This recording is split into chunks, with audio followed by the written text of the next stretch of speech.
ഹരി ഓം. ദശകം 38, ശ്ലോകം 8. ത്വത്പ്രേരിതസ്തദനു നന്ദതനൂജയാതേ വ്യത്യാസമാരചയിതം സഹിശൂരസൂനുഃ ത്വാം ഹസ്തയോരധൃതചിത്തവിധാര്യമാരീരംഭോരുഹസ്ഥ കളഹം സകിശോരരമ്യം. പദച്ഛേദം നോക്കാം. ത്വത് പ്രേരിതഃ തദനു, ത്വത് പ്രേരിതസ്തദനു നന്ദ തനൂജയാതേ, ത്വത് പ്രേരിതസ്തദനു നന്ദ തനൂജയാതേ വ്യത്യാസം ആരചയിതും, വ്യത്യാസം ആരചയിതും, വ്യത്യാസമാരചയിതും സഹ ഹി ശൂരസൂനുഃ, വ്യത്യാസമാരചയിതും സഹി ശൂരസൂനുഃ ത്വാം ഹസ്തയോഃ അധൃത ചിത്തവിധാര്യം ആര്യൈഃ, ത്വാം ഹസ്തയോരധൃത ചിത്തവിധാര്യമാര്യൈഃ അംഭോരുഹ സ്ഥ കളഹംസ കിശോര രമ്യം. അപ്പം അവിടെ പിരിക്കുമ്പം അംഭോരുഹ സ്ഥ, സ്ഥ വേറെ നിൽക്കും. കളഹംസ കിശോര രമ്യം ഒരുമിച്ച് പറയുമ്പം അംഭോരുഹസ്ഥ കളഹംസ കിശോര രമ്യം. ത്വത്പ്രേരിതസ്തദനു നന്ദതനൂജയാതേ വ്യത്യാസമാരചയിതും സഹിശൂരസൂനുഃ ത്വാം ഹസ്തയോരധൃതചിത്തവിധാര്യമാരീരംഭോരുഹസ്ഥകളഹംസ കിശോരരമ്യം. ശ്ലോകം 8 അന്വയവും അർത്ഥവും നോക്കാം. അപ്പോൾ ഈ 8-ാം ശ്ലോകത്തിൽ കംസൻ്റെ ദൃഷ്ടിയിൽ നിന്ന് ഒളിപ്പിക്കാൻ വേണ്ടിയിട്ട് ഭഗവാന്റെ തന്നെ നിർദ്ദേശം അനുസരിച്ച് ഉണ്ണികൃഷ്ണനെ ഗോകുലത്തിലേക്ക് കൊണ്ടുപോകാൻ വേണ്ടിയിട്ട് വസുദേവർ തയ്യാറാകുകയാണ്. അന്വയം നോക്കാം.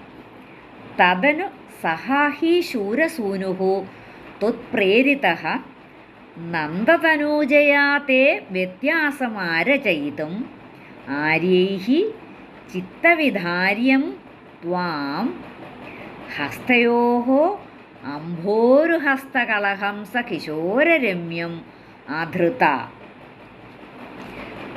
തദനു സഹാഹി ശൂരസൂനുഃ ത്വത്പ്രേരിതഃ. തദനു അനന്തരം സഹാഹി ശൂരസൂനുഃ ശൂരസേനപുത്രനായ, ശൂരസേനപുത്രനാരാണ്? വസുദേവൻ. വസുദേവനാരാണ്? ശ്രീകൃഷ്ണൻ്റെ അച്ഛൻ.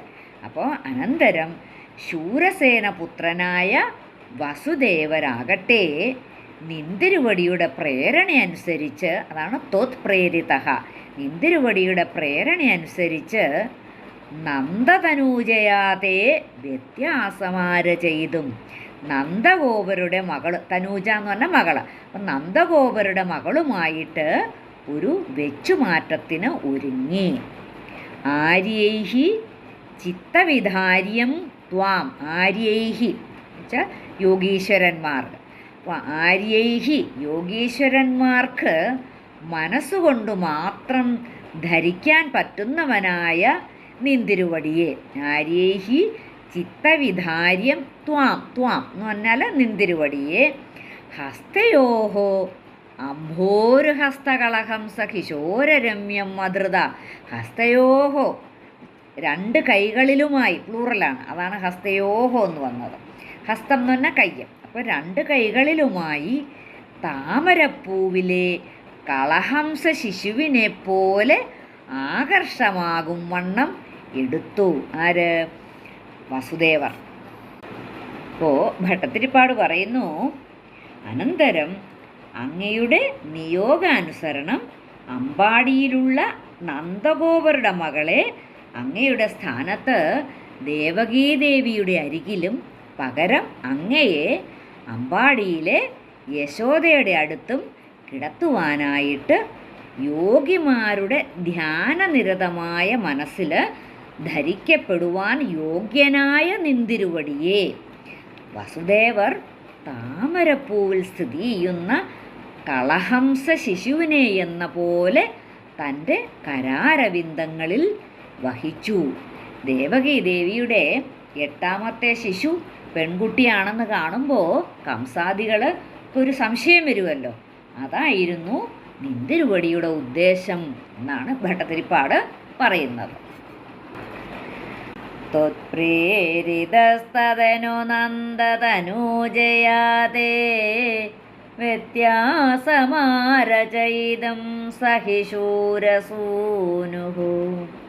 ത്വാം ഹസ്തയോരധൃതചിത്തവിധാര്യമാരീരംഭോരുഹസ്ത കളഹംസ കിശോരരമ്യം.